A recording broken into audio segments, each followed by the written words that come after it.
예, 기도하겠습니다. 하나님 아버지, 또 이렇게 점심 식사 후에 하나님 주신 또 맛있는 음식을 먹을 때마다 저희들은 참으로 느끼고 맛보고 그 모든 순간들이 하나님 주신 인간에게 베푸신 선물인 줄 압니다. 먼지와 같은 우리들에게 어떻게 이렇게 만지고 느끼고 보고 모든 일상을 또한 느낄 수 있게끔 하는 그 자체만 하여도 너무나도 하나님께 감사드릴 수밖에 없습니다. 또 오늘 이 오후 시간에 또 계속 이어서 창세기 3장 뒷부분을 하고자 합니다.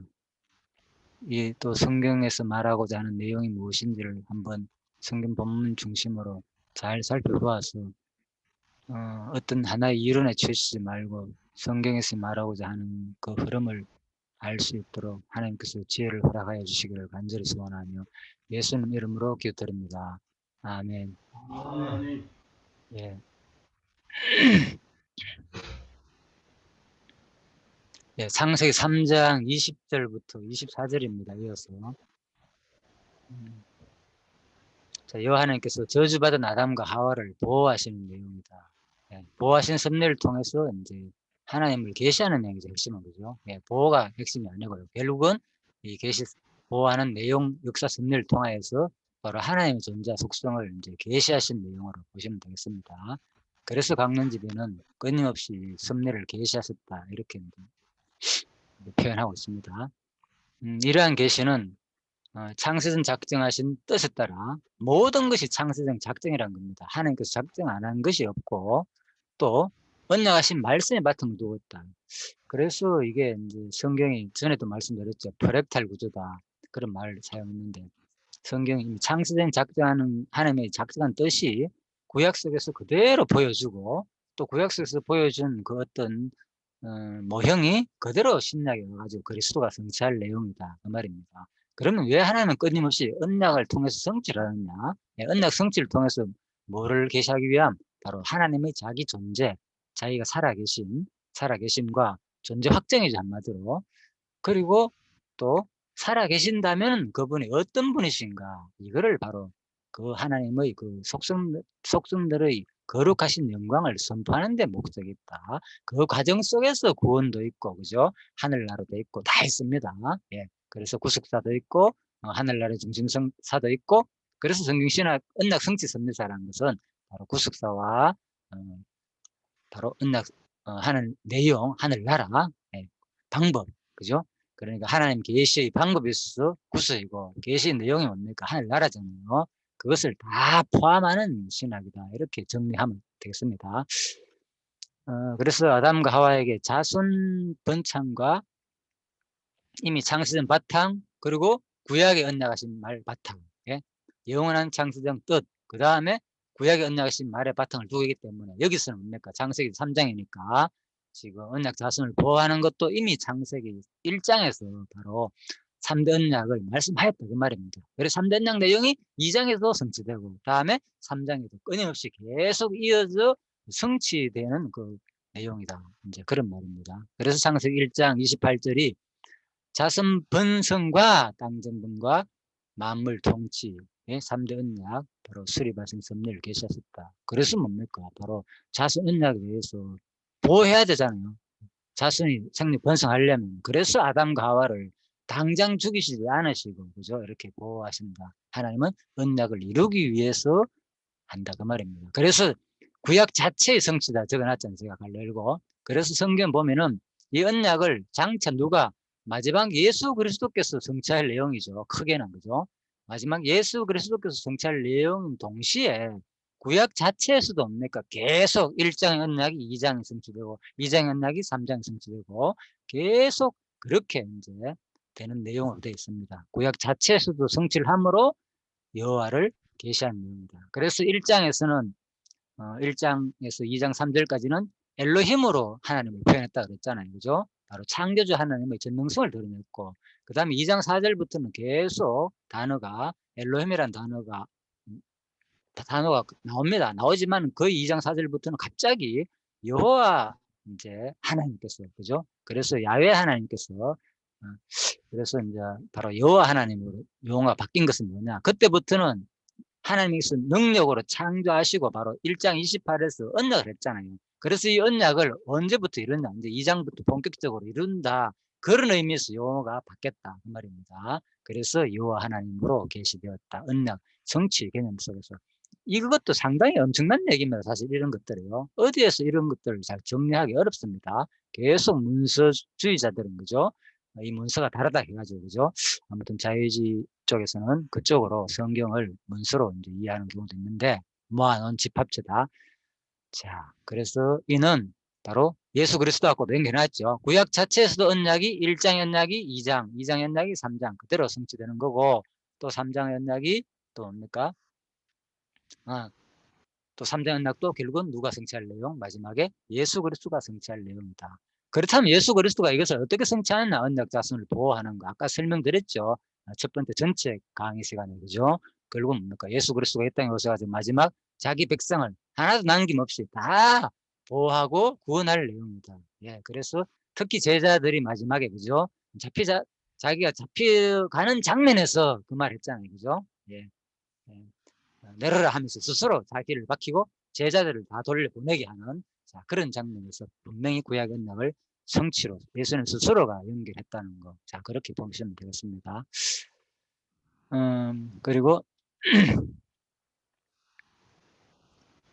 자, 그리고 이 내용은 이제 아담과 하와가 이제 그가 이름한 하와를 위해 가죽옷을 지어 입힌 자, 여기 이제 오르인데요. 여기 오르.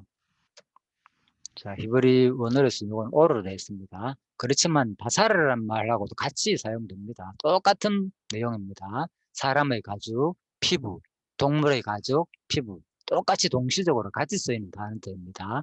그래서 여기는 이제 가죽으로 번역됐지만 앞부분은 살 중에 살이 이렇게 했잖아요. 그죠? 하와 보고 또 전화가 오네.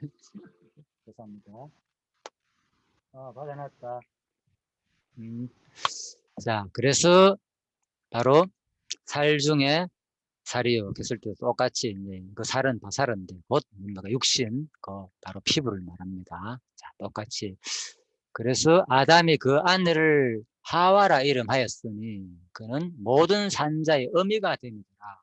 여호와 하나님이 아담과 그 아내를 위하여 가죽옷을 지어 입히시니라.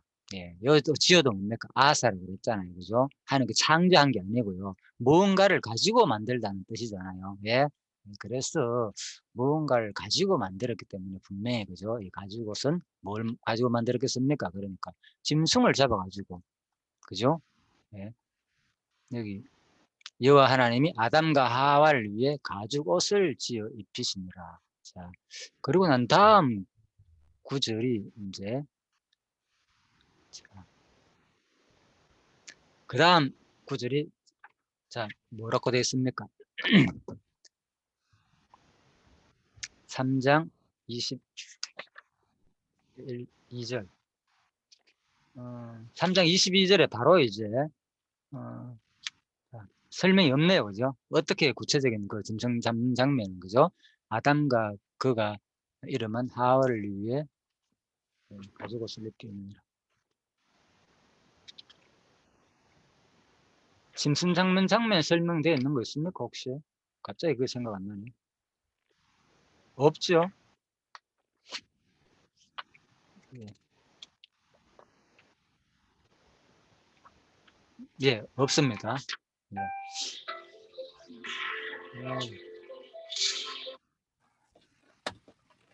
예, 없네요. 그죠? 강의 중이라니까 지금 빨리 끊어라. 안 왔다 끊자.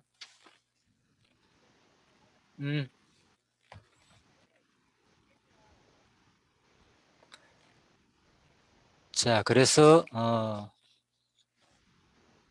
자, 가죽옷을 지어 입히시느라 자, 아내를 위해 가지고 가죽옷을 지어 입혔단 말은 그러니까 여기서 이제 우리가 유추할 수 있는 거죠, 그죠? 짐승을 잡아가지고 한번 볼까요? 하나님께서 천지 창조를 하실 때처럼 직접 옷을 만드신 것일 수도 있고 아니면 하나님께서 인간에게 지시하시고 또한 영감을 주셔 그들이 옷을 만들어 입도록 하신 것일 수도 있다. 자, 그렇습니다. 정확한 설명이 없다 보니까, 그죠? 뭐, 어떤 짐승을 잡아가지고 가죽옷을 입혔는지, 그런 설명이 없습니다. 그래서 이제 이렇게 생각을 해봅니다, 추론을. 여하튼 하나님께서는 동물을 잡아, 예, 분노하잖아요, 그죠? 예, 동물을 잡아 인간에게 가죽옷을 지어 입히신 사건에는 다음과 같은 주요 의미가 있다. 이걸 이제 그리스도로 바로 연결하죠. 이것은 인간 죄를 속하기 위한 첫 번째 희생이자 구약 속죄 제사의 원형이다. 이는 장차 인류의 죄를 대신 담당하실 예수 그리스도의 희생적 죽음을 예표하는 원시적 사건이다. 예. 구약도 계속 이제 복음이 막 드러나죠. 처음부터, 그죠? 예. 구약 사건 처음부터. 빛도 결국은, 그죠? 뭐 신약에서 일단 창조 얘기지만은 많은 사람들은 그 부분을 그리스도와 연결하는 거죠. 그죠? 자, 아무튼 이 부분도 그렇죠. 이제 이런 것들을 다 이제 그리스도와 연결하는 추론적인 모형이죠. 이런 것들이 다, 그죠? 이제 보이죠? 아, 뭐가 추론적인 모형인지, 그죠? 그리고 또 물론 강론집에서도 이제 옛날 강론집에서는요, 육신이 되어 우리 가운데 거하실 메시아에 대한 대표적인 섭니다. 자, 이렇게 표현하고 있습니다.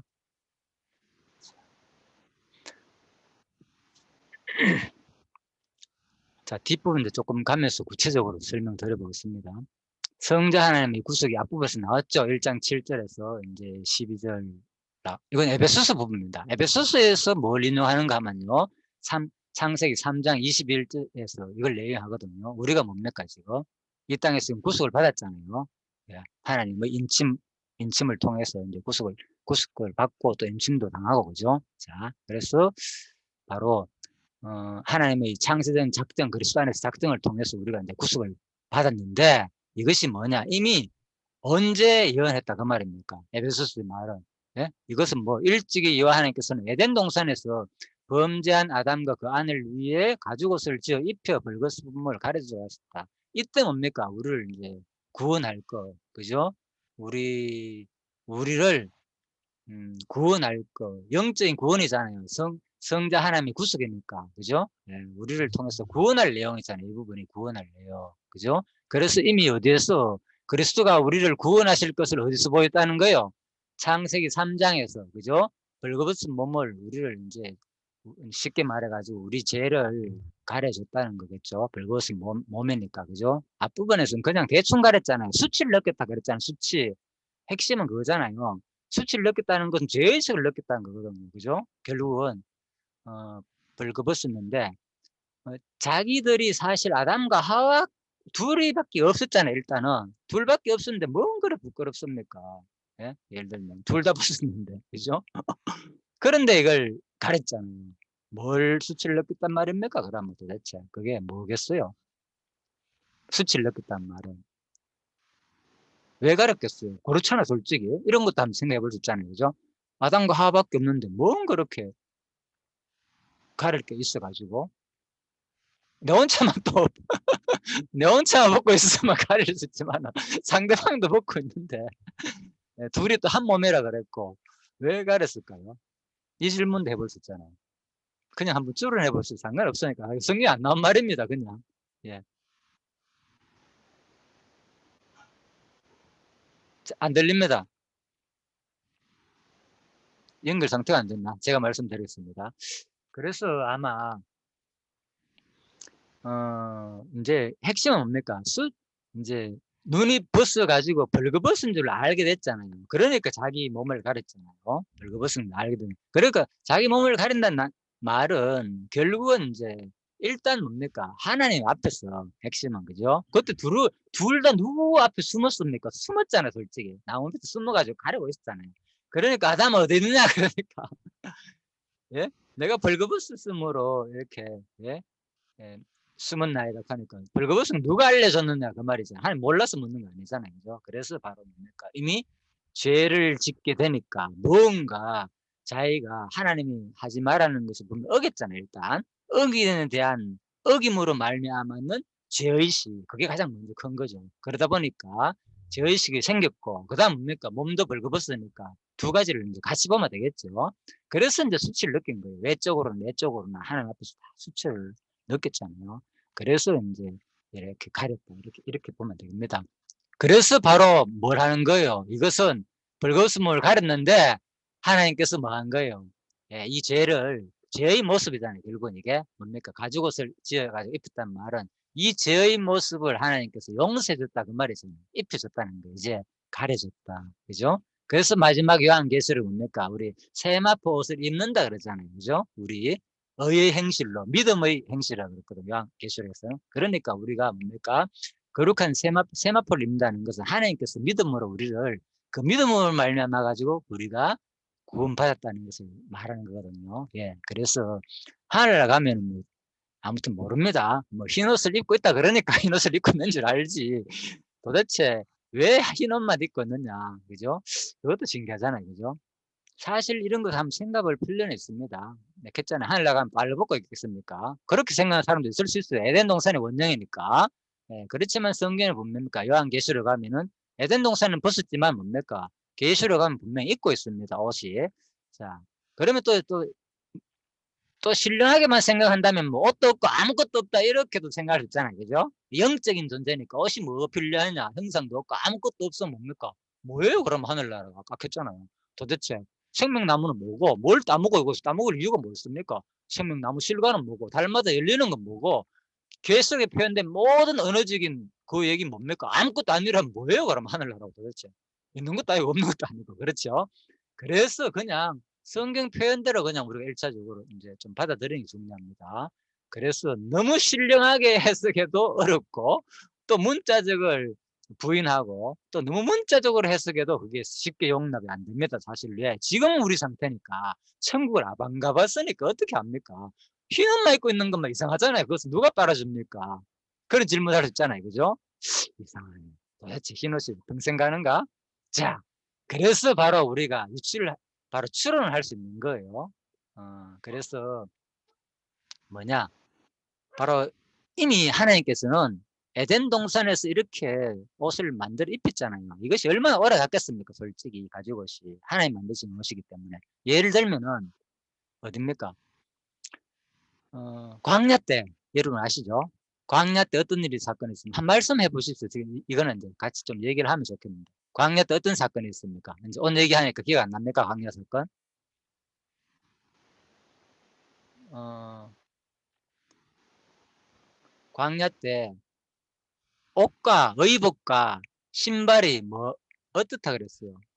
40년 동안 예, 해야지 안 했다. 예. 그러니까 얼마든지 가능하다니까요. 뭐 하나님이 뭐 하루가 수천 년이다. 천년 동안 시간이 지났을 것이다. 아닙니다. 하루에도 가능하고 천년일 수도 있고 정확하게 모르지만은 그죠? 바로 가능합니다. 다 하나님은. 우리 하늘나라 가면은 흰 옷 입은 게 뭔가 이상합니까? 하나님께서 영원히 한 번 입으면 끝이면 얼마나 좋습니까? 솔직히 영원히 안 가려보면은 왜 그렇게 생각하면 되는 거예요, 그냥. 자, 그래서 뭐 정확한 게 내가 안 가봐서 모르겠지만은 그죠? 일단 성경에 표현되어 있으니까 분명히 뭐 이 옷은 아니겠죠. 그래서 누굽니까? 엘리야가 성취할 때 자기 겉옷을 뭡니까? 벗어버리고 올라갔잖아요. 던져줬잖아요, 엘리사에게. 그것은 이제 능력을 증가해주는 의미도 있지만 분명히 뭡니까? 하늘 나가는데 뭔가 겉옷이 필요하겠습니까? 그죠? 안 그러면 가져가야지. 옷을 입고 가야지. 또 하늘나라 가면 아시는 대로 마지막에 뭡니까? 아브라함도 알아보고 또 뭡니까? 우편에 있는 모세도 알아보고 그죠? 뭐 그런 거 있잖아요. 그죠? 예, 그래서 바로 이제 뭐 엘리야도 알아보고 그죠? 그래서 그런 것들이 변화산에서 분명히 하늘나라 가면 우리가 그 모습을 인식한다니까요. 왜? 하나 뭐 고린도서에서 나오잖아요. 그죠? 하늘나라 가면 그때는 뭡니까? 얼굴과 얼굴 대하여 본다. 뚜렷하다고 확실한 듣고 지금은 희미하게 우리가 알겠지만은 지금은 그렇습니다. 우리는 하늘나라를 100% 이해 못합니다. 그때 되면 우리 지각이 어떻게 바뀐다고요? 예. 바닷물이 넓은 것처럼 그만큼 우리의 지각이 넓어진다고 했잖아요. 만물을 다 알게 된다고. 예. 그래서 이제 엄청나게 그 하나님의 능력을 우리가 알 수도 있고 아담처럼 그죠? 그런 모든 동물들의 뭡니까? 그 습성과 모든 것을 다 파악할 수 있는 그런 지각도 생기고 그죠? 그래. 그렇게 난 성경의 표현을 추론해 보는 겁니다. 예. 자, 그래서 이제 좀 그렇게 한번 생각해 보고요. 아무튼 이건 뭡니까? 바로 분명히 이제 벌거벗은 몸을 가린다는 이 자체는 뭡니까? 지금 성자 하나님의 구속에 대한 언약이 성취됐다 그 말이잖아요. 그럼 뭡니까? 이것은 틀림없이 예수 얘기잖아요. 그죠? 우리가 바로 벌거벗은 몸은 뭡니까? 예수님이 우리를 위해 가지고 짐승을 잡아가지고 입힐 것을 하는 모형이다 그 말이잖아요. 그죠? 가죽옷을 입힌 것. 예수가 앞으로 어린 양으로 오셔가지고 돌아가시잖아요. 그 얘기잖아요. 자, 그렇게 이제 이해를, 이 부분은 그렇게 신약에서 우리를 구원하실 모습으로 에베소서에는 그렇게 이제 정리를 하시면 되겠습니다. 자, 그런데 이걸 제가 이제 뭐 목사님하고도 상의를 해봤지만은 참 어렵습니다. 그래서 그냥 제 생각만 한 번 더 이제 좀뭐 정리를 앞으로 계속 해보자는 쪽으로 말씀을 하시던데, 많은 대화를 통해서 일단 제 생각만 한번 다시 한번 더 발표보겠습니다. 자, 그냥 이 부분에서는요, 이제 새로 나온 강론집에서는 어떻게 되어 있는가 하면요, 본문 하나님께서 아담과 그 이름 하와를 위해 가죽옷을 지어 입힌 섭리를 계시하는 내용이다. 자, 본문 20절에 하와라는 이름을 히브리 원문으로 하와라고 하는데, 이는 산자의 어머니, 가죽은 히브리 원문으로 오르라고 하는데, 이는 살, 피부, 가죽 다 똑같이 사람 살도 되고요, 그죠? 피부는 사람에 쓰이는 용이잖아요. 가죽은 뭡니까? 짐승에 쓰이는 용어잖아요. 예, 똑같습니다. 그냥 이 오르가 사람에게도 쓰이고 짐승 피부에도 쓰였다 그 말입니다. 자, 그래서 환율법으로는 몸 전체 곧 육체를 가리키기도 하지 않고 있잖아요. 그죠? 피부, 살, 그죠? 그래서 했잖아요. 그죠? 바사라하고 같은 개념으로 쓰였다고. 바사라 용어도 똑같이 뭡니까? 내 살 중에 살이요, 뼈 중에 뼈를 했을 때, 그죠? 살 중에 살 두 분 얘기는 하거든요. 자기 몸이다 그런 겁니다. 자기 몸. 내 피부하고 똑같다는 거예요. 아담이 하와한테 한 말, 살 중에 살. 그건 오르가 아니고 바사라라고 했는데, 그죠? 똑같은 용어가 우리 같은 말이 여러 개 있잖아요. 똑같아요. 히브리어도 같은 말이 여러 개가 있습니다. 자, 그래서 바로 여기서는 오르, 또 다른 표현은 살 중에 살, 똑같은 거 가지고 피부를 말할 때도 자, 바사르 이런 용어를 썼다 그 말입니다. 그런데 바로 몸 전체 육체를 가리키기도 하잖아요. 그러니까 이 살이니까 범죄로 인한 생명체인 아담과 하와는 신령한 에덴 동산에서 추방을 당해야 했다. 자, 이 부분 집중해서 보십시오. 여호와께서는 저주가 덮인 땅으로 추방된 아담과 하와를 보호하기 위해 육체의 옷을 입히신 것으로 이해된다. 예. 자, 표현은 이해된다 그렇습니다. 예. 아무튼 그건 뭡니까? 모르잖아요. 우리가 이때 안 살아왔으니까 도대체 뭐가 어떻게 됐는지. 그런데 여기서 그냥 바로 여기서 표현을 어떻게 씁니까? 저주가 덮인 땅으로 추방된 아담과 하와를 보호하기 위해 육체의 옷을 입히신 것으로 이해된다. 이 말이 무슨 말입니까 도대체?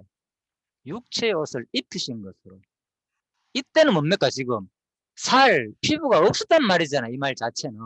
그죠? 용어로 보면은.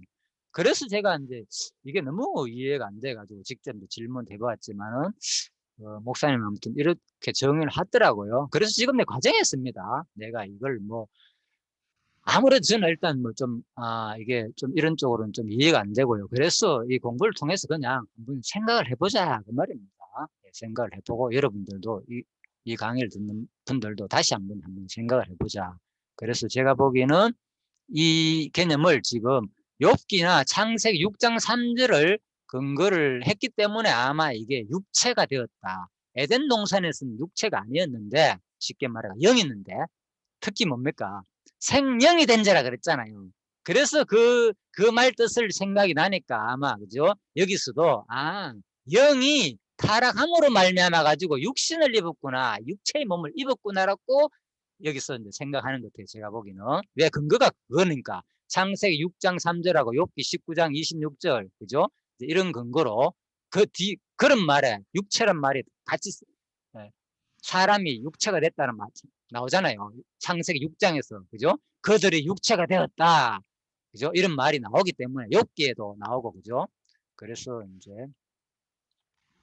욥기 내용 안 찾아놨나? 자, 아무튼 똑같은 그 이제 단어들이 나오기 때문에 이제 아마 이때 하나님께서는 생명이라 했으니까 하나님께서 그죠? 생명이 된 자라 했으니까 타락함으로 말하면서 그때 비로소 뭐 생명이 뭐 육체를 입었구나 이렇게 이해하는 것 같아요. 이해된다 그랬잖아요. 육체를 입은 것으로. 그래서 나는 오히려 이게 이해가 안 돼 가지고 내가 물어보고 지금 이 과정을 한 번 더 이제 지금 정리하는 단계에 있습니다. 그래서 제 생각을 충분히 여러분한테도 한번 참고해 보시라고 밝히는 과정이 있습니다. 그래서 내가 이제 이 부분을 더욱더 이제 이게 이해 안 되는 게 창세기 3장 부분에서 19절을 보면요.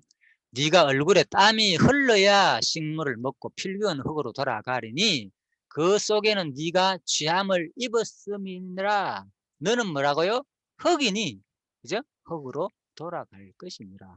예. 이 흙이란 말은 뭡니까? 본래부터는 흙이었잖아요. 흙으로 만들었으니까. 타락 전에도 뭐였어요? 흙이었다는 거잖아요. 예. 타락 전에도 뭡니까? 육체를 입었잖아요. 4일 중에 살으라 그랬잖아요. 분명히 맞죠? 예, 4일 중에 살아. 이것도 같은 말. 바사라도 같은 말이라 그랬잖아요. 오르나 바사르나. 같은 살, 피부, 짐승에도 쓰이고 사람에게도 쓰이는 똑같은 용어로. 여기서 4일 중에 살아 했을 때는 오를 안 쓰고 바사를 썼거든요. 이제 아담이. 그러니까 뭡니까? 바로 너는 흙이니 그래 흙으로 돌아가라. 너 지금 육체를 입어 생기를 불어넣어 가지고 살 수 있는 이 생명체가 됐지 않느냐. 이 생명이란 말은 자 그런 뜻인데 그 생명이란 단어도 여기서 아마 저자는 순영, 순진한 영, 육신을 입지 않은 영으로 이해했어요. 예, 이 부분을 보면. 그래서 또 실제로 강의에도 그렇게 말씀하시고요. 그래서 아마 여기서도 그걸 생각해가지고 이미 앞부분 강의를 생각해가지고 계속 영어로 이해하려면은 뭡니까? 육이 입어야 되잖아. 우리가 육이 언제 입었습니까? 아, 육을 입어야 되니까 아, 타락 후에 육을 입었구나. 이제 이렇게 생각을 하는 것 같습니다. 이 내용을 읽어봐가지고 그래서 육체의 옷을 입히신 것으로 이해된다. 그래서 내가 창세기 3장 19절을 볼 때 이는 흙이니 흙으로 돌아갈지나 이 말은 뭡니까? 이미 뭡니까? 타락 전에는 흙이었으니 내가 흙으로 만들었으니까 타락 후 네가 죽는다. 다시 흙으로 돌아간다. 그 말입니다. 그렇다면 뭡니까? 이 말이 논리적으로 안 맞잖아요. 그죠? 그래서 제가 계속 이제 의문이 생기고 충분히 제 의견을 설명 못 드렸기 때문에 이제 저자하고 통화를 했지만은 그래서 한 번 더 충분히 같이 한번 생각해 보자 이런 말입니다. 자, 그래서 제가 이제 생각하는 것은 타락 전 아담의 몸도 흙이었고 타락 후 아담의 몸도 흙이었다. 그래서 달라진 것은 없다는 거죠. 달라진 것은 없다. 내용 바로 뭐가 달라졌느냐? 그래서 이제 목사님은 여기서 뭡니까? 영이 완전 타락하러 말면 육체를 입었다는 건 엄청난 변화잖아요. 이렇게 생각하시는데 자, 제가 보기에는 달라진 것은 없습니다. 뭐가 달라졌느냐? 이 저주가 핵심이죠. 저주. 뭐가 저주가 핵심이냐? 바로 잉태하는 고통이 더했다는 거예요. 맞잖아요. 여기 보십시오. 그냥 잉태하는 고통이 더했고 하나님께서 뭡니까? 물론 가렸잖아요. 에덴 동산은 어디 있는지 모릅니다. 분명히 하나님께서 가렸다가 하얀 건가 붉은가 그죠? 천사들이 분명히 가렸다 그랬으니까 분명히 거기서 쫓겨났고 바로 뭐가 달라졌느냐? 바로 땅이 저주를 받았는데 뭐 어떻게 달라졌느냐? 바로 가시 엉겅퀴를 냈잖아요. 그게 달라진 거예요. 다른 게 아니고. 예? 자, 하나님께 창조한 땅이 완전히 뭐 이상하게 달라진 게 아니고, 그죠? 땅은 가시 엉겅퀴를 내고, 사람 뭡니까? 사람은, 여자는 잉타는 고통이 크기도 했고, 남자는 뭡니까? 수고하는 고통이 크기도 했잖아요. 소산을 그냥 저절로 맺는데, 과실들이, 이번엔 뭐, 가시와 엉겅퀴들이 내니까 잘 가꾸고 돌봐야만 이제 열매를 먹을 수 있게 됐다. 그 말입니다. 예, 그러는 과정 속에서 뭡니까? 이제, 여러 가지 잡초, 그런 쉽게 말해가지고 이제 이게 변형된 그런 뭡니까 돌연 변이들이 생겨나는 거죠. 여기서 비로소 그죠. 돌연 변이들이 원래 하나님께서 만드신 그 말고 분명히 성경에는 그러니까 어떤 변화를 성경 자체에서도 말하고 있습니다. 그죠? 예. 예. 처음부터 하나님께서 바로 뭡니까 식물 가운데서 가시 엉겅퀴 이런 것을 만들지 않았고 그죠? 분명히 여기서 저주할 때, 그죠? 아담이 타락할 때 바로 저주로서 이제 땅도 이런 것이 났다는 거예요. 이런 것을 볼 때는 또 과학적인 거하고 좀 약간 비슷하기도 하죠. 그죠? 뭡니까? 진화론 이런 거하고 뭔가 좀 변화되는 거. 자, 그런 것도 약간 표현을 하고 있습니다. 진화를 말하는 것은 완전히 처음부터 그랬다는 거. 이거는 성경에서, 그죠? 가정 속에서 얼마든지 하나님의 저주로 일어날 수 있는 현상들이다. 이렇게 표현하고 있습니다.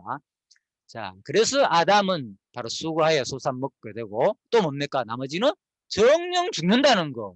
저주의 내용은 이겁니다. 저주 내용. 에덴 동산하고 지금 땅하고 달라진 건 뭡니까? 이런 거예요. 저주의 내용에서 확 달라진 거예요. 완전한 신령한 영의 상태가 지금은 완전 육체를, 그때부터 육체를 입어가지고 지금 우리가 뭐 육신이 되었고, 자, 이런 느낌은 아닌 것 같아요. 제가 보기에는 일단은. 그래서 여러분들도 그냥 한번 제 강의를 한번 참고해 주시기 바랍니다.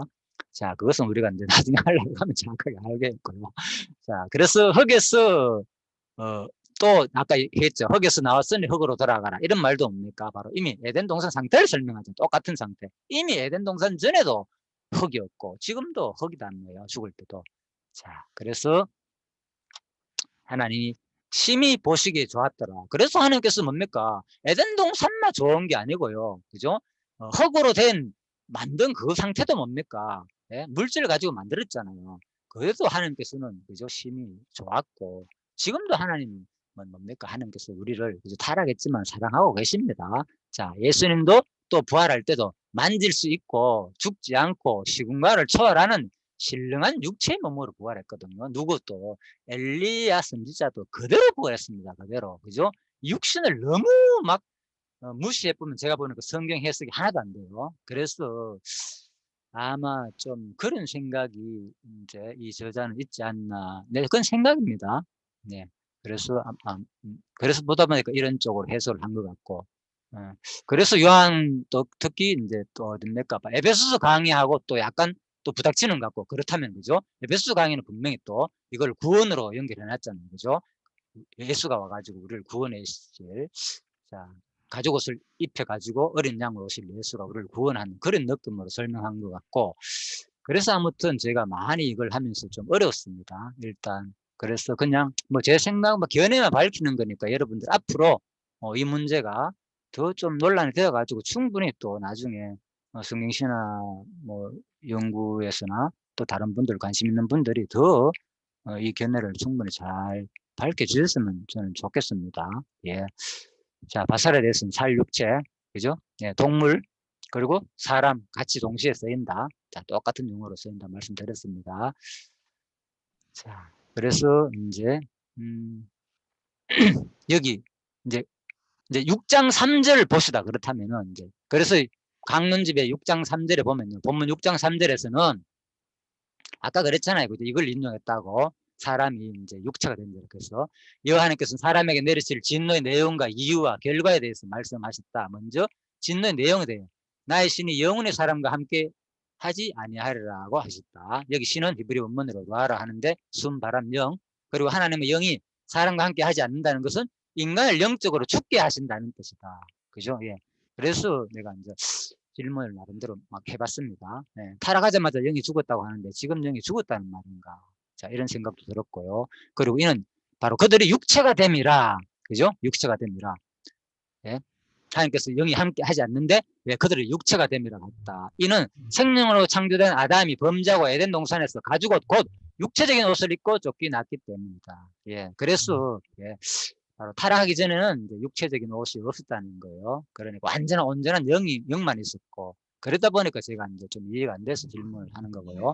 또 창세기 3장 21절 해석에서는 타락 후 영을 보호하기 위해서 짐승을 잡아 가죽 옷을 입힌 것이 아니라 피부인 육체를 입혔다고 표현했는데, 자, 그래서 제가 여러 가지 이제 질문을 해봤습니다. 그러면 창세기 6장 3절 내용은 이제 뭔가, 그죠?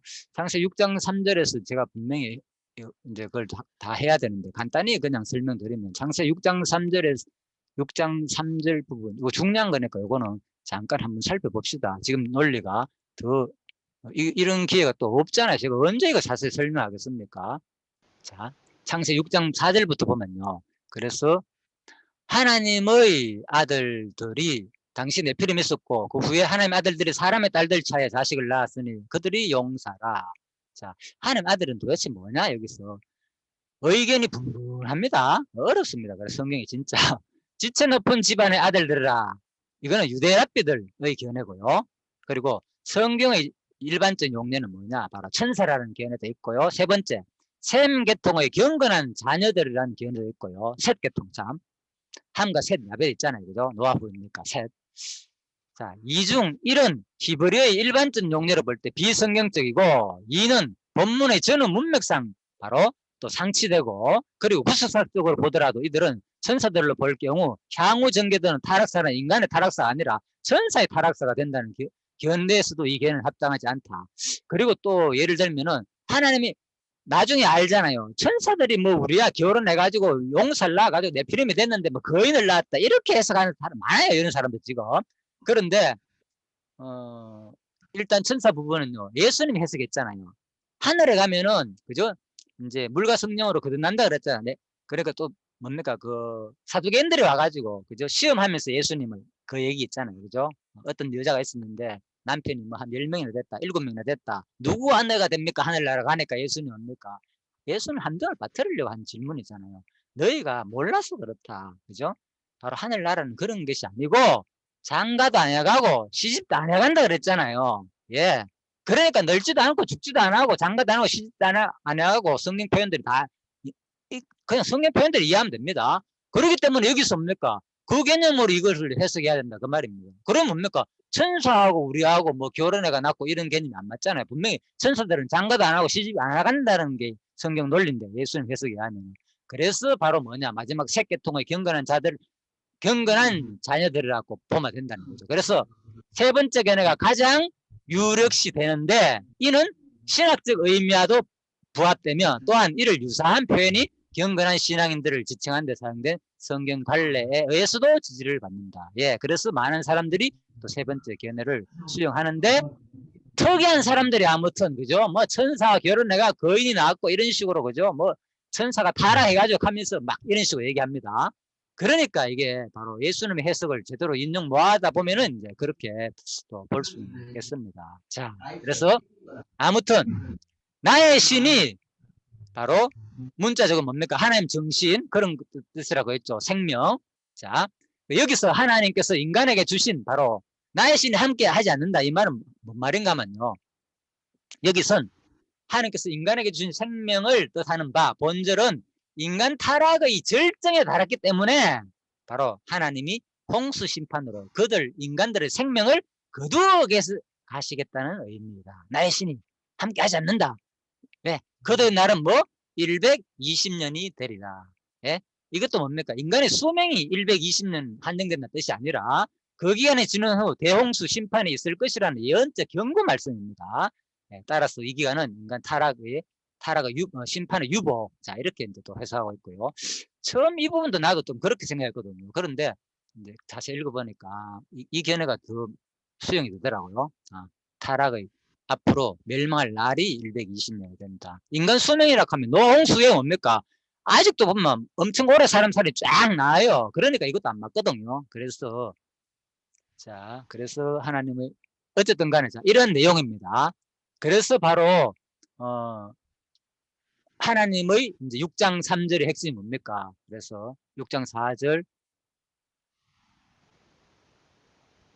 자, 이는 여호와께서 가라사대 나의 신이 영원히 사람과 함께 하지 아니하리니 무슨 말입니까? 이거는 나의 신이 영원히 함께 한 말은 그죠? 인간의 영혼이 그죠? 어떻게 된다 그런 말이 아니고 그죠? 뭡니까? 아까 그랬죠. 나의 신이 영원히 함께 한다는 것은 무슨 개념에서 이들이 지금 타락하고 멸망해가지고 내가 그 생명을 거두어 가겠다는 말인 거예요. 내가 준 신, 너한테 준 루아의 그 생명이 너희들과 함께 하지 않는다는 말은 앞으로 뭐 너희들의 생명을 앗아가겠다는 뒤에 홍수 심판 사건을 예고하는 말이거든요. 이 말은. 그래서 뭐라고요? 왜 그렇게 하느냐? 영원히 함께 하지 않느냐? 왜 앞으로 영원히 하지 않고 망하게 하느냐? 이것은 뭡니까? 그들이 육체가 됨이라. 그 말은 뭡니까? 아까 그들은 누굴 지적한다 그랬습니까? 바로 타락한, 그죠? 셈의 후손들, 그죠? 예, 그 말이죠. 그들이 뭐, 지금 이 당시에 얼마나 타락을 했습니까? 범죄하고 하나님을 잊어버리고, 그죠? 그렇게 하나님의 자녀들이, 그죠? 특히 안 믿는 자녀들과 똑같이 그렇게 많이 살았기 때문에 하나님께서 뭐 했다는 거요? 그들의 날은 120년이 된다. 앞으로 120년 후에 뭐, 노아 홍수 심판으로 멸망시키겠다는 내용입니다. 거의 다 출석에서도 아무튼 이렇게 해석하고 있습니다. 그래서 제가 이제 왜 내가 이렇게 자세히 강론집을 읽고 설명하시는지 좀 아시겠죠? 이게 바로 창세기 6장 3절과 연결해 놨잖아요. 왜? 뭡니까? 여호와께서는 저주가 덮인 땅으로 주방된 아담과 하와를 보호하게 육체의 옷을 입혔다. 이때 육체를 입혔다는 거예요. 육체를. 왜? 뒤에도 육체가 됐다 그랬으니까. 그죠? 사람이. 예, 그래서 뭐 흙이 영이 육체가 됐다는 그런 개념으로 이걸 6장 3절을 끌어와서는 아무 관계없는 내용입니다. 제가 보기엔 이런 것들도 이런 근구절도 욥도 마찬가지고요. 그죠? 내 육신 표현했지만 이것도 욥기 19장 26절을 마찬가지요. 이거는 설명할 것도 없습니다. 그냥 그 단어를 쓴 것뿐입니다. 자기가 언젠가는 이 육신이 너무 괴롭다는 거예요. 아무튼 그런 가운데서 나온 표현들입니다. 자, 그런데 육체가 됐다 하니까 이제 타락 후에 육체가 됐다고 인용하는 것 같습니다. 요 육체를 용어로 썼다고 해가지고 그냥 뭡니까? 이 육신이 너무 힘들다. 육체를 내 육체가 됐다 보니까 힘들다 이런 말인데 자 그래서 자 이제 충분히 제 견해가 전달되었다 보고요. 자 그래서 이제 구체적으로 이제 왜 내가 이 부분을 하는가 하면 창세기 3장을 여러분들이 꼭요. 저 이 강의를 듣는 분들은요. 자 저자의 창세기 강의 2018년 강의입니다. 꼭 그 부분을 들어보시기 바랍니다. 그래야지 제가 이제 이 질문하는 것들이 좀 이해가 될 겁니다. 그래서 창세기 그래서 그래야만이야. 당신도 한번 이 부분에 대해서 그만큼 연구했구나. 한번 우리도 한번 참고해 보겠다. 이런 견해가 들지. 이걸 들어보지도 않아 하고 무조건 그냥 뭐 이렇게 하면은 이제 우리가 공부하는 자세가 아니겠죠. 그래서 자, 네 그래서 이제 여러분한테 소개 드리는 겁니다. 창세기 저자 강의 2018년 강의 창세기 세 번째 강의입니다. 그래서 에덴 동산이라 하는 것은 책이 2000 이제 책 나오자마자 이제 한 강의입니다. 2018년도 마지막에 나온 이 책 강의입니다. 그래서 에덴 동산 하는 것은 아담과 하와가 한 몸이 되어서 살아가는 에덴의 낙원, 그래서 낙원이에요. 자, 저자의 강의를 제가 간단히 소개 드려보겠습니다. 천국 모습이죠. 천년왕국의 모습과 같은, 그래서 여기서도 생육하고 번성을 해요. 천년왕국도 생육하고 번성하듯이 이 나라는 아니죠. 태초에 창조한 하늘과 땅의 천국을 가리키면서 그러면 왜 생육하고 번성하는가? 여기에 벌써 그리스도 안에서 예정된 바가 있잖아요. 예정. 그리스도 안에서 예정됐다는 게 예정된 건 그리스도의 신분을 말하는 거예요. 오늘 우리들이 그리스도 안에 그리스도의 몸에 다 있었다 이 말이에요. 아브라함 허리 안에 이스라엘 자손들이 다 있었던 것처럼 그리스도 안에 우리가 영원한 존재로 실제로 존재해 있었다 이거예요. 우리가 그러니까 이걸 계시하기 위해서 아담, 하와, 첫 아담을 지어놓고 아담의 아내로 하와를 지은 거죠. 그래서 에덴 동산에 이 아담 하와는 최초의 교회의 실체입니다. 타락 이전 교회의 실체. 그러니까 아담과 하와가 서로 보기에 아담은 말하기를 너는 내 뼈 중에 뼈, 살 중에 살이라. 내 지체라 이 말이죠. 그러니까 지금도 예수님은 우리 향해서 너는 내 뼈, 살 중에 살이라. 우리가 예수님이 지체로서 이렇게 살 때에 진짜 이 땅에서 우리가 천국 맛을 볼 수 있다. 자, 에덴 동산에서는 아담과 하와가 한 몸이에요. 너는 내 뼈 중에 뼈, 살 중에 살이라. 한 몸이라 이 말이죠. 그렇게 해서 아름다운 세상이었는데 당해서 먹지 말아야 할 선악과를 따먹고 이제 사탄한테 당했단 말이겠죠.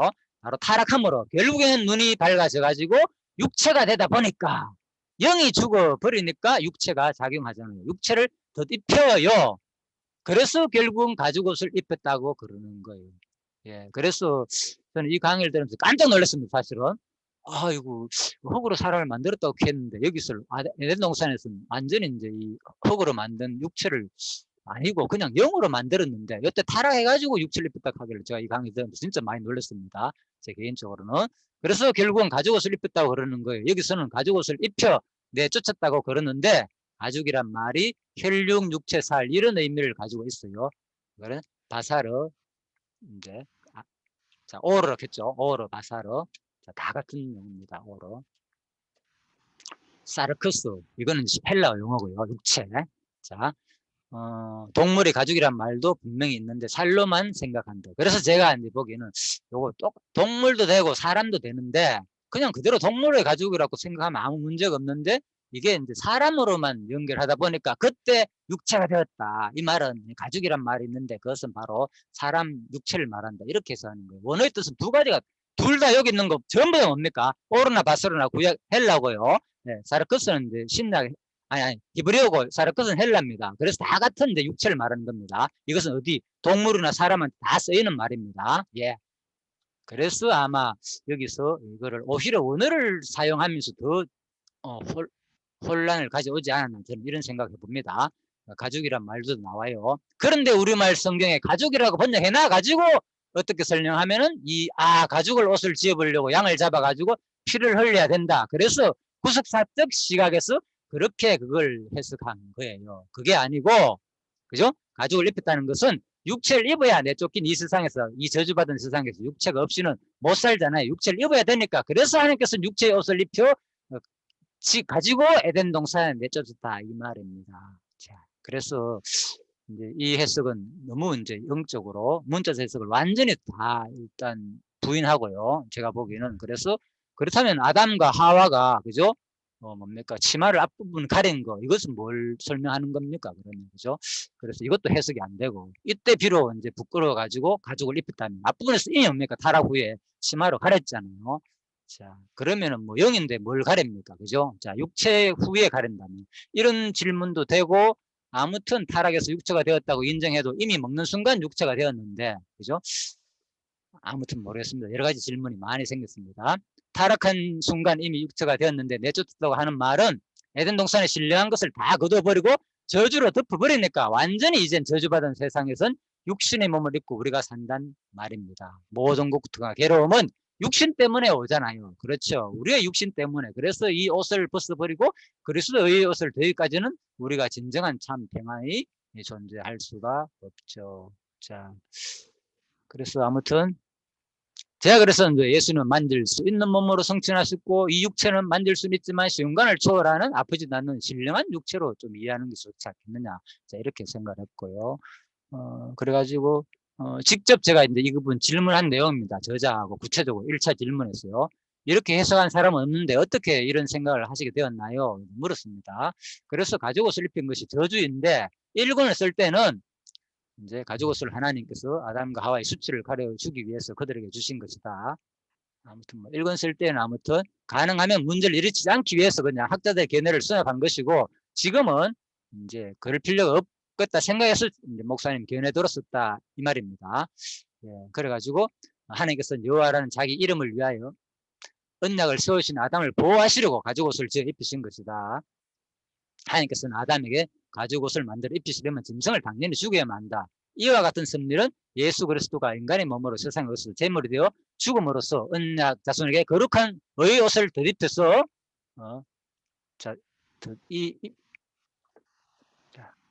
덧입혀서 생명을 얻게 하여 주실 것을 언약하시는 예언적인 계시서입니다. 자, 옛날 1995년 처음 나온 강론집은요 59쪽에서 분명히 뭡니까? 아담에게 가죽옷을 만들어 입히시려면 짐승을 마땅히 죽여야 한다. 그렇죠? 이와 같은 섭리는 예수 그리스도가 인간의 몸으로 세상에 오셔서 제물이 되어 죽으심으로 언약 자손에게 거룩한 옷을 덧입혀서 생명을 얻게 하여 주실 것을 언약하시는 예언적인 섭니다. 이때는 지금 우리 견해가 똑같습니다. 분명히 이렇게 처음 강론집에서는 이렇게 명백하게 표현해놨는데 지금은 완전히 이 내용을 이제 부인하는 거죠. 그죠? 이것은 그런 것이 아니고 그냥 이때 비로소 육신을 입었다. 그럼 왜 이렇게 했느냐? 그때는 뭐 이 책을 뭐 학자들이 보라고 생각을 못 했다는 거예요. 가능하면 문제를 일으키지 않기 위해서 학자들의 견해를 수납한 것으로 썼다. 저는 이 부분도 사실 뭐 그냥 본인이 그렇게 말하니까 저자께서 뭐 그런 줄 알지만은 야, 이게 참 이해가 안 되더라고요. 어떻게 이 책을 적으면서 요한계시록과 연결이 다 이 흐름 속에서 나오는 건데 이게 잘못되면 하나가 틀리면 다 틀리는데 그거는 지금 주장도 마찬가지고 그러면서 지금 또 이렇게 된다면은 뭡니까? 나머지 18권 내용도 다 수정할 내용인데 지금 뭡니까? 1권만 수정하고 말았잖아요. 그럼 얼마나 잘못됐겠습니까? 뒷부분이 다 연결되는 내용들인데 이런 것들이. 자, 이런 아무튼 그런 생각도 들고 뭐 제가 그래가지고 두 번째 다시 질문 이렇게 해석하는 사람 없는데 어떻게 이런 생각을 하시나요? 다시 또 질문했습니다. 그래서 생명체하고 육체를 항상 구분을 하잖아. 육체가 되었다는 말이 하나님께서 육체를 입혀가지고 육체가 되게 한 거 아니야. 그걸 가죽옷을 입혔다 하니까 마치 양을 잡아서 양을 희생함으로 가죽옷을 입혔다. 구속사에서 그렇게 얘기를 하는데 그럼 가죽옷을 입힌 것이 저주인데 안 그래요? 그래서 이걸 또 저주라고 본다는 겁니다. 저자는 가죽옷을 입혔던 자체를 저주인데 어떻게 양이 짐승이 희생해서 피 흘리 죽은 가죽을 입힌 거니까 예수 그리스도의 피 흘림의 공로로 우리가 의롭다함을 얻을 하나의 옷을 입힐 수 있는 그런 하나의 진리를 포함하고 있다. 이런 식으로 행해서 그래 한다고 하는 것은 앞뒤가 안 맞는 거야. 자, 아무튼 구속사를 좀 부인하면서 여기서는 그죠? 자, 오히려 또 그렇게 말씀을 했습니다. 예, 가지고 싶은 것이 저주의 옷인데 안 그래요? 그런데 구속사에서는 하나님의 은총을 생각하니까. 자, 아무튼 이제 가지고 옷을 입던 것을 저주로 보고 있습니다. 저주로. 자, 예전에는 분명히 뭡니까? 그리스도에 대한 모형이고 그렇게 다 해석해놨고 일반 모든 학자들은 다 이렇게 해석하는데 아주 유일하게 이렇게 해석하는 게는 아직 내가 들어보지 못했거든요. 진짜. 아무리 이거는 찾아봐도 이런 해석은 없었습니다. 그래서 저도 쉽게 잘 이게 수용이 잘 안 되더라고요. 그래서 내가 직접 물어봤고 그래서 이제는 뭐 그냥 어차피 언제 제가 이걸 밝히겠습니까? 뭐 기회도 없고 언제 또 뭐 와가지고 뭐 어디라고요? 뭐 기습이 열리면은 그때 한번 뭐 해보라 그러는데 또 그것도 충분히 본인하고 맞아가지고 충분히 하고 난 다음에 그러는데 이게 또 잘 의견도 일치도 안 되고 그냥 그래서 그냥 제가 견해를 그냥 한번 제가 생각하는 견해를 밝혀보는 겁니다. 여러분 한번 참고해 보시라고. 자, 그렇습니다. 그래서 제가 계속 질문했습니다. 가지고 옷을 입힌 것이 왜 저주입니까? 육체를 입히시니까 저주란 말이죠. 그래서 가죽을 입힌 것은 타락했기 때문이 아니야. 그러니까 타락했기 때문에 결국은 저주 옷을 입은 거라고. 그래서 우리가 죄 있는 육신으로 우리가 태어난 게 아니야. 이 땅에. 그러면 그때 우리가 육체가 되었다는 말이에요. 저는 이게 너무 신기해가 계속 그때 우리가 육체가 되었단 말입니까? 그렇지. 타락함으로. 그전에는 완전히 영이었고 육체는 없고요. 자, 영체, 부활체와 같은 거지. 부활체 아니면 변화체는 뭐 이런 식으로. 그래서 완전한 영으로만 생각을 한다는 겁니다. 그래서 그러면 원어적인 뜻을 생각한 것도 있습니까? 가죽이란 말이 혈육, 육체, 살 이런 뜻도 있다고 했잖아요.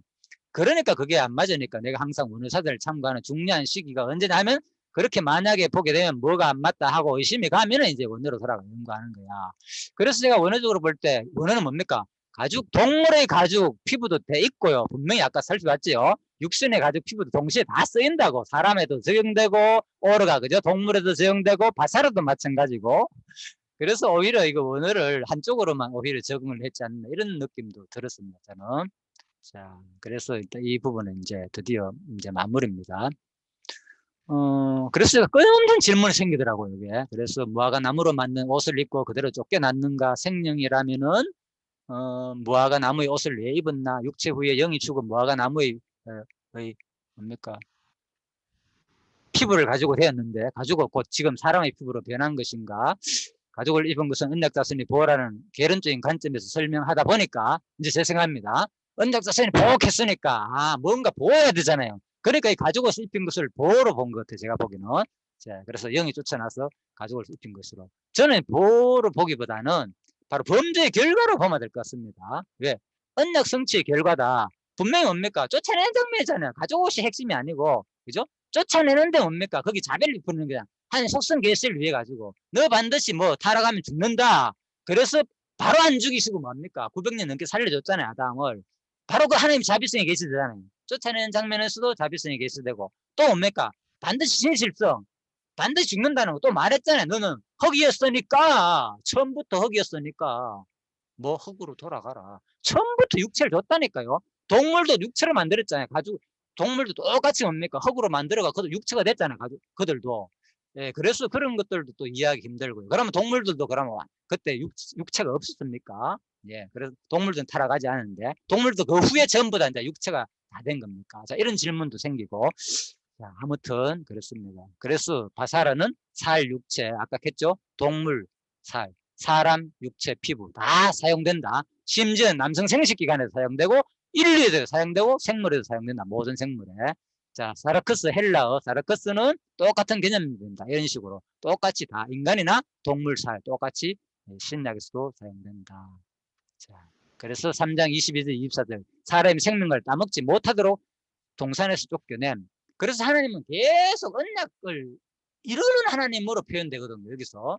그러니까 보호한다는 관점보다는 하나님께서 뭡니까? 타락했잖아요. 너 반드시 타락하면 뭐 죽는다. 죽는 과정 속에서 하나님이 은혜를 베푸는 거로. 그죠? 신실한 하나님의 저주를 통해서 신실성을 계시하시고 또 그로 영원히 끝나지 않고 오히려 아담을 당장 죽이지 않으시고 900년 넘게 살면서 그 기간을 통하여서 뭘 계시하느냐. 내가 너 안 죽일 거야 사실은. 저거 따먹는 날은 정령 죽는다 그랬죠. 사실 안 죽을 거야. 900년 살려주잖아. 그건 뭘 말하는 겁니까? 영원한 삶을 보여주잖아요. 아직, 그죠? 그러면서 뭐, 예수 그리스도가 내 가죽 옷을 입혀주면서, 내가 너 얼마나 사랑한 줄 아느냐? 세상 어느 무엇보다도 내가 너 알면서 가장 기뻤어. 가장 행복했어. 하나님. 그 표현이잖아요. 그죠? 인간을 창조하시는 다음에. 그래서 비록 아담이 범죄했을지라도 하나님께서는 바로 범죄의 결과로 언약하신 대로, 그죠? 언약하신 이러는 신실성을 보여주는 게 뭡니까? 세상이. 아담한테만 주면 되는데 그렇잖아요. 주권적으로. 땅도 저주받고, 동물도 저주받고, 얼마나 많은 사람이 저주받았습니까? 많은 존재들이. 그래서 저주받았고, 또 심지어는 하와까지도, 그죠? 결국은 고통을 당하게 되고, 물론 뱀 때문에 그래 됐지만, 원인은, 그죠? 그래서 이것이 뭡니까? 결국은 바로 쫓아내므로 말미암아 가지고 뭡니까? 영생할까 하노라. 생명나무 실과도 따먹고 영생을 싫어해서 그런 게 아니고요. 영생을 따먹으러 줬잖아요. 과일을 원래는 그 목적대로. 그런데 이미 이제 뭡니까? 선과 악을 아는 기준이 생겼는데 네가 거기서 영생 살면은 여러분과 저 이 상태로서 영생 산다 생각해 보십시오. 솔직히. 다들 그 얘기를 하더라고요. 일반 사람들도 프로에 보니까 당신 이 모습 속에서 영원히 살고 싶습니까? 그런 질문을 하더라고요. 그러니까 일반 프로에서 오락 프로인지 모르겠지만 내가 옛날에 본 기억이 나는데 아유 무슨 소리예요. 끔찍합니다. 백세도 끔찍합니다. 적당히 살고 그냥 죽었으면 좋겠습니다 하더라고요. 거의 다 많은 사람들이. 왜? 이런 상태에서 그죠? 이런 몸을 가지고 또 몸이 안 죽는다 하더라도 그죠? 안 죽는다 하더라도 그죠? 이 타락된 인간관계가 그렇잖아요. 끊임없는 자기 주장이 있는 사람, 심지어는 부부도 마찬가지잖아요. 그죠? 다 다르잖아요. 하나가 안 되고 온전히 말만 부부지만 한 몸이 아니잖아요. 실질적으로 다 남이잖아요. 일단 나 말고는. 그래서 이런 상태에서 영원히 산다는 게 그렇게 행복하겠습니까, 진짜? 예, 그래서 바로 뭐냐? 네 기준 생겨가지고 사는 것은 뭐냐? 그 저주다는 거예요. 그렇게 평생 살아봤자 저주다는 거예요. 그래서 죽게 만드는 거예요. 죽게. 네. 평생 한 900년 이상 살고 보고 영생할 모형을 보여준 거죠. 육신은 죽게 만들고 정령주라 그랬잖아요. 그래서 바로 900년 넘게 살게 가지고 또 아랑을 베풀지만은 그 고통의 대가를 이 땅에서 충분히 치르는 거야. 아담. 그죠? 충분히 하나님 언약대로 정령 죽는다는 언약대로 저주받은 상태에서 그죠? 자기 의지가 생겨가지고 끊임없는 수많은 후손들을 보면서 얼마나 어려움을 당했습니까? 바로 어떻게 씁니까? 바로 그 다음 장면 나오잖아요. 이제 바로 무슨 일이 들습니까? 자기 아들이 예? 아담과 하와 아들을 낳았는데 가인이 누굴 죽입니까? 동생을 죽이잖아요. 아벨을. 그걸 다 지켜봤다 아닙니까? 아담이 얼마나 힘들었겠습니까? 그러니까 이 저주의 결과잖아요. 누구의 기준이 생기니까 바로 똑같이 아담처럼 가인도 자기 기준이 생겼잖아요. 예. 곡식돼가지고 뭡니까? 그 뒷부분에서 설명하겠지만, 그죠? 그냥 들어가지고 뭡니까? 곡식을 들어가 하나님 받든 안 받든, 그죠? 아벨의 제사만 받아주든 간에 무슨 상관이 있습니까? 사실 가인 입장에서는 그냥 그걸 다 받아들이면 되잖아요. 뭐가 없다면은 선악을 알게 하는 예? 실과를 따먹지 않다면 그 기준이 안 생긴다는 거예요.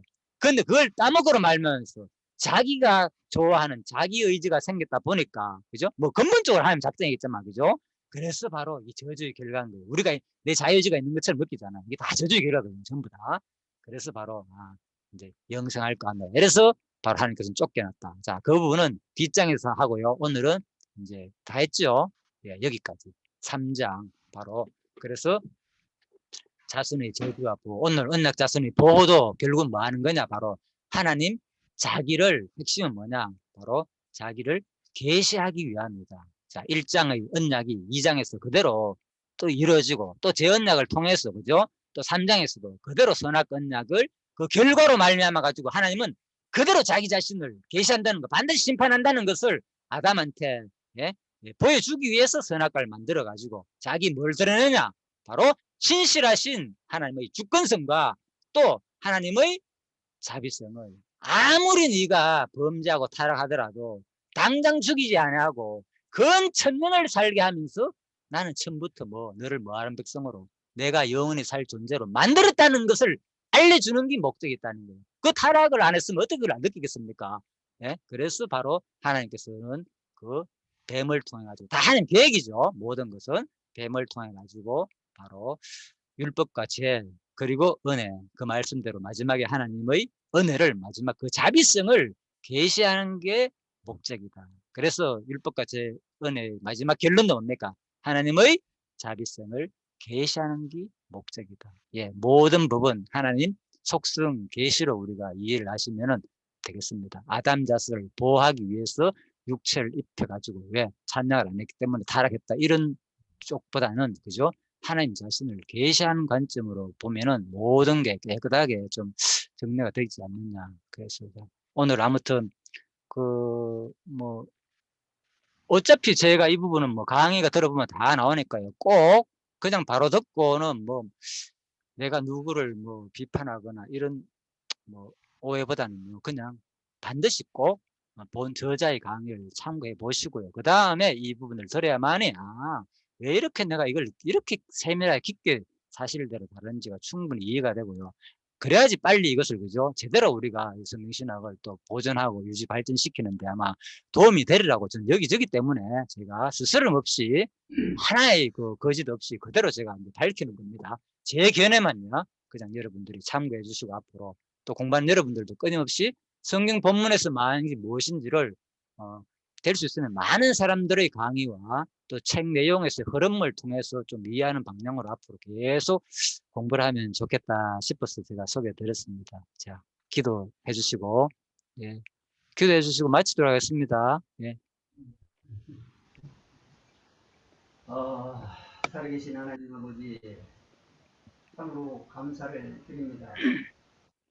참 오늘 창세기 1장과 2장과 3장에 걸쳐서 참 그 은혜 언약과 그 율법 언약에 대하여 참 이렇게 성경 말씀을 읽어가면서 자세하게 참 이렇게 강론을 듣게 해주심을 감사합니다. 정말 법이 있어야 참 죄가 되고 또 죄가 돼야 또 이렇게 은혜를 베푸시는 그 하나님의 그 논리성을 또 이렇게 볼 수가 있습니다. 정말 우리는 육체를 죽을 때까지 입고 있기 때문에 때로는 자기 생각으로 말미암아 참 고통을 받을 때가 있지만 그걸 통하여 또 다시 한번 주님께서 말씀하여 주심을 참으로 감사를 드립니다.